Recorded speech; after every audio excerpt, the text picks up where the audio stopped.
बाघ गधा और घास की कहानी। फ्रेंड्स, बाघ गधा और घास की कहानी, tiger donkey and grass story in Hindi, हम इस पोस्ट में शेयर कर रहे हैं। बाघ गधे और घास की कहानी गधे और बाघ की लड़ाई की कहानी है। दोनों फैसले के लिए शेर के पास जाते हैं। शेर किसके पक्ष में फैसला देता है, जानने के लिए पढ़िए पूरी कहानी। एक दिन की बात है। एक गधा हरे भरे मैदान से घास चरकर लौट रहा था। उसकी मुलाकात बाघ से हो गई। बाघ ने पूछा, क्यों गधे, हरी हरी घास चर कर आ रहे हो? गधा तुनक कर बोला, घास हरी नहीं नीली होती है। क्या कह रहे हो गधे, घास हरी होती है, बाघ बिगड़कर बोला। दोनों में बहस होने लगी। कोई अपनी बात से पीछे हटने को तैयार नहीं था। काफी देर बहस करने के बाद भी परिणाम न निकलता देखकर बाघ बोला, ऐसा करते हैं, जंगल के राजा शेर के पास चलते हैं। वही फैसला करेंगे कि हम दोनों में से कौन सही है और कौन गलत। गधा राजी हो गया। दोनों शेर के पास पहुंचे। शेर उस समय खा पीकर सोने की तैयारी में था।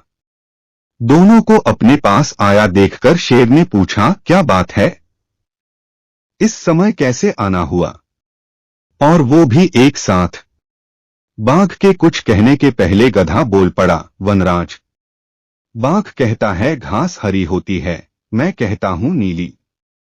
अब आप ही फैसला करें। शेर ने घूरकर बाघ को देखा। बाघ बोला, वनराज, सब जानते हैं कि घास हरी होती है। ये गधा मूर्ख है। शेर बोला, मूर्ख तुम हो। गधे तुम जाओ। मैं बाघ को 1 साल तक मौन रहने की सजा देता हूं। खुश होकर गधा लौट गया। दुखी बाघ बोला, वनराज, घास हरी ही होती है, फिर भी आपने मुझे सजा दी। शेर बोला, मैंने तुम्हें इसलिए सजा नहीं दी कि घास हरी होती है या नीली।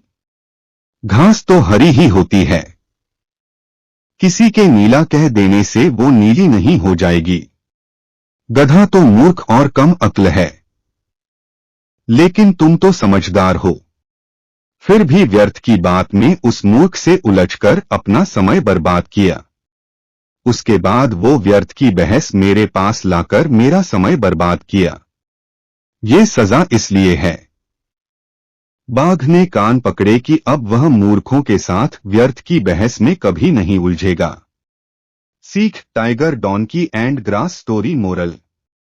मूर्खों के साथ व्यर्थ की बहस में उलझना मूर्खता है।